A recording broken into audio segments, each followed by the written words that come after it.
Hello, everybody. Todd, as usual. Hudson here, your favorite voiceover talents. What else is new?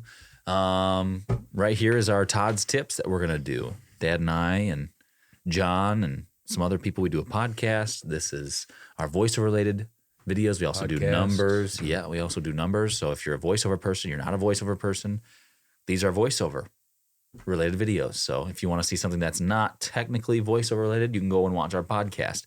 If you don't want any of that, you don't have to watch any of it. Some people say that they enjoy these Todd's tips and stuff that aren't even in voiceover because they might be some business principles or just, you know, having somebody talk about kind of business in general, even though it's specific to VO voiceover. Yeah. Anyway, we've got Todd's tips and let's get to it.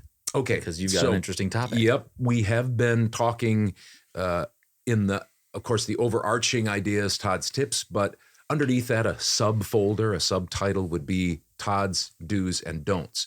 And we've been talking about Todd's do's and don'ts for several months now. We always put the caveats here. Our audio visual producer, Demond, puts those right there. And what they are there for is for you to be able to look at the fact that I'm not pressuring you to do these things.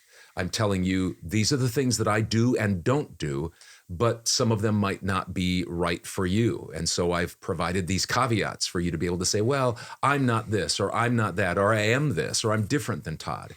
And that allows you, hopefully, not to just blow them off, these do's and don'ts, but to be able to just be calm, because some of the things that I've been talking about recently can be a little emotionally stirring, to say the least. And I'm coming back for more. Don't get your dander up. Yeah, because honestly, some people say, I don't like to call things pet peeves because it's negative, but I don't know what else to call it. It's a pet peeve.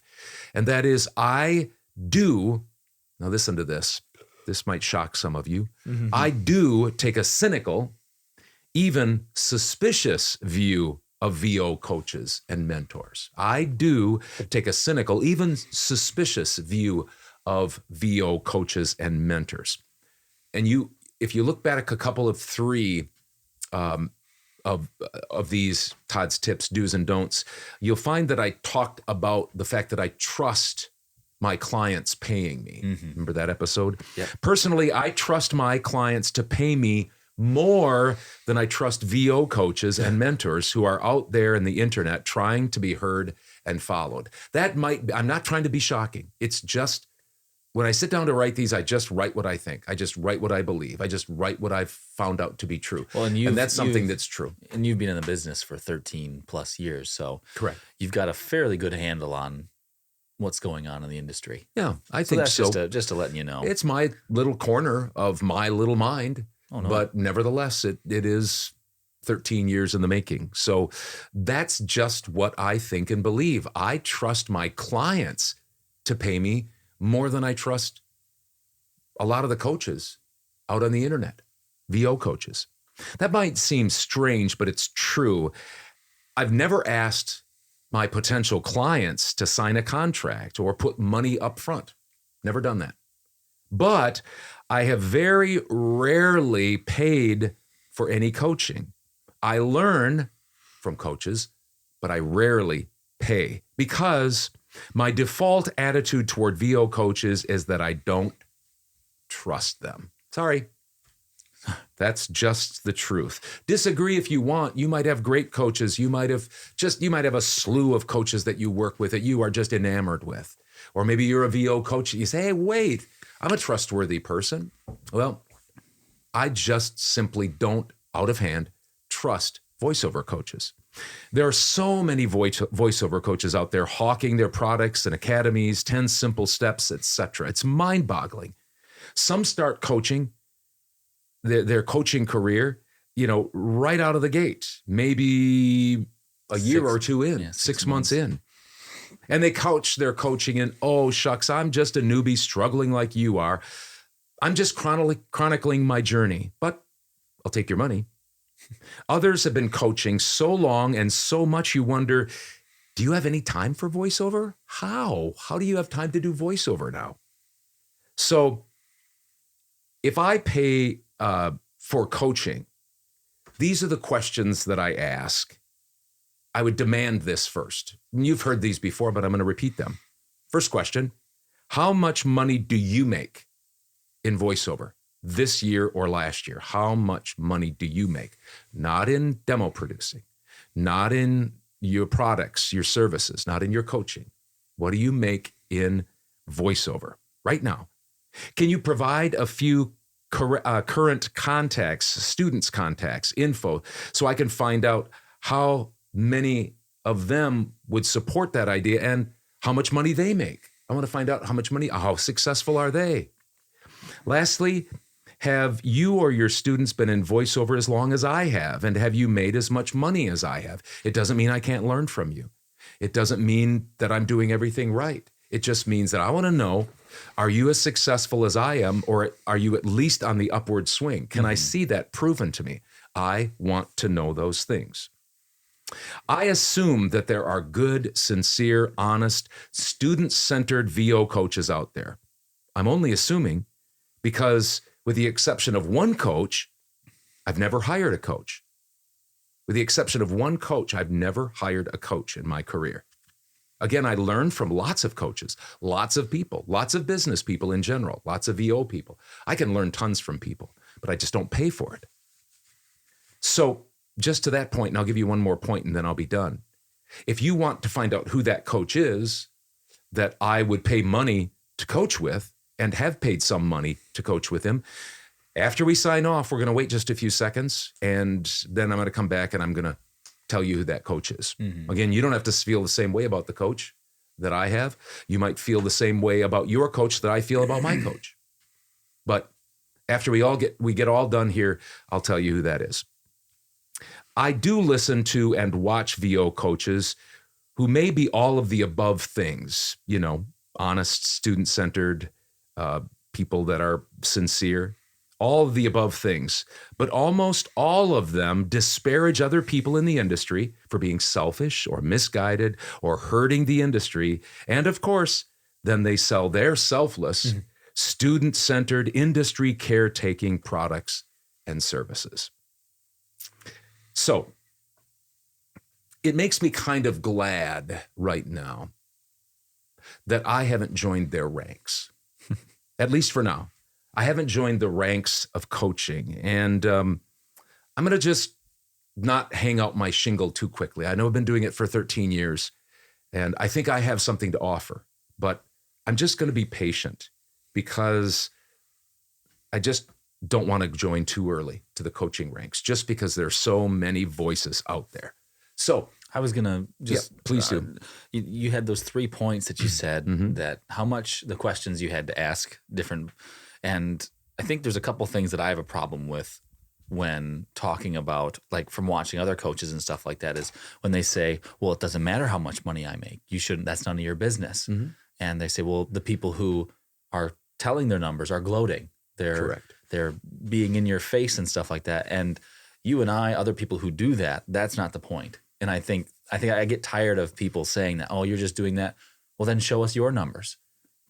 If you're making that much money, you're not gloating. You're just telling people, hey, this is how much money I make. You can do with what you want with that. But if there's somebody that's sitting there making $30,000 a year and they're saying, well, I don't really want to give out what I make, that might be a red flag. To me, that's a red flag because I don't want to. That's what you're saying. There was another. What was the second one? Well, to that point, transparency and accountability. That's what I want from VO coaches. And unless I spend money with you and choose my career path, then I'm not going to know how successful I can be or how successful you've made other people, including yourself, unless you share not who you've worked with, or not that you made some money 10 years ago. I want to know what you've made in the last year or so. To me, it shows that, hey, that doesn't matter. How much I make doesn't matter. You're gloating about it. And then someone were to say, well, if it doesn't matter, then how much do you make? Well, if they don't give it, then intrinsically or whatever, they know that it matters. Right. Because they're not willing to give it. Because then it might either out them or whatever. And that's what I don't like. I like people being honest. Hey, I make this. Wow. You make that much money? I should probably listen to you because that's no accident. Rather than, oh, you make that much money? Maybe I should think about who I'm listening to because maybe you're maybe I have a higher ceiling than you. And That's the only reason I do it. Yeah. Is for transparency and accountability, because who are you going to trust? Mm-hmm. Who are you going to trust? And that's why I don't want to coach. I don't want to coach for money right now, because I want people to say, oh, he's not saying, I'll coach you. I really have your best interest. And even I make this much money. I make tons of money. Oh, can I sell you my coaching? I don't, and my products? I don't want to do that yet. It's not saying I'm never going to do it. I might do it. I said, I think last year, I said, I might do it this next year, 2023, but I'm still not ready to pull the trigger. What was that second? The second thing was, that second point was, can you provide a few current students to contact so I can find out how much money they're making? That's the same. That was kind of my same point there, I guess, is well, that's none of your business. Then why are you afraid? If you've helped push people up and have them, the coach you'll talk about after this, he'd be able to send people like you, multiple people that maybe haven't made them as much as you have, but people who have made good money. Yeah.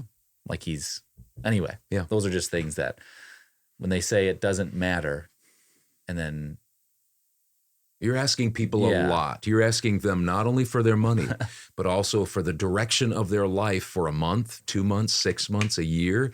And that might be their only shot they get. I mean, some people, I just use you an example. We don't want to go on and on here, but some people might not be as fortunate as you are, because right now you don't have a wife and children and lots of bills. So you don't have to make necessarily. You can work on pushing that boulder up the hill maybe slower, but somebody else might have wife and children or a partner or whatever, spouse, and a mortgage and all sorts of things like that. And for a coach to come in and say, trust me, I've made a lot of people successful. I'm successful, but you can't know what I've made recently. You can't know what the other students make. Well, it's like, okay, so I've got to trust you with my hard-earned money and the time and energy and expense the time and energy of going in a direction for months or years, maybe, even just to find out, oh, yeah, I guess they were successful, or this didn't work. Sorry. Anyway. Thanks. I just wanted to cover that. Sometimes I don't say a lot in these videos. Yeah, well, those are things that I'm picking up as I go through. Obviously, getting the lens from you a little bit, but also seeing things on my own. I just don't like that. Well, and we're doing an experiment right in front of you, because Hudson is almost 2 years in, and we're charting his path. Is he able to do some of the same things I was able to do? I make this amount of money. He makes this. And we just want to chronicle that so that you're able to see that, so there's transparency. So that's all I've got for you. We can close out, and if people want to hang on, they can hang on. They probably know who I'm going to talk about, but sure, yeah. Well, let's get to that then once we pause. So that's our Todd's tips, and we've got our numbers next. Yeah, sorry.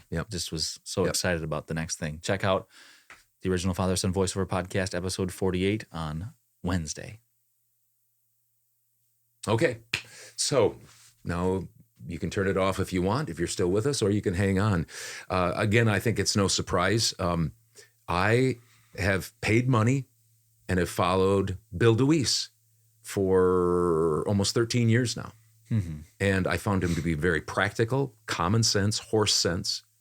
I also found him to be very open and honest about what he makes. In fact, he even sent me last year what he made. And he's been talking about that on his live stream and his YouTube videos, that since COVID, things have gone backwards, not good, not in a good direction. And so he's been very honest. I think one year he made $350,000 in voiceover, not coaching, in voiceover. And he has an MBA in business. He's coached. He's been in the business world. He's been in the voiceover business, but he was also in business and radio and as a program director and such. And so there's a lot of common sense, horse sense, knowledge and information from a guy that's not only been around voiceover for almost 20 years, but also been in life for some 60 some years. And again, I'm not hawking him that you should check him out, but I know you can ask him about his money. I know you can ask him about his students, how much they've made, stuff like you that. Can, and here I am, I'm one of them. So you can contact me if you want.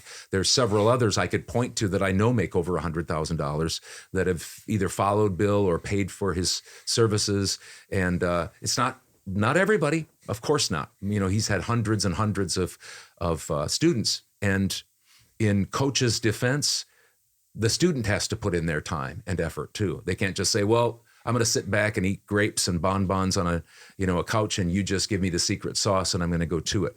That's not what Bill says. It's a long haul. It's putting your time in. It's a marathon he talks about, but they're solid business principles and also basically everything else. They got a lot of coaching. What's his Bill? So it's BillDeWeesLive.com.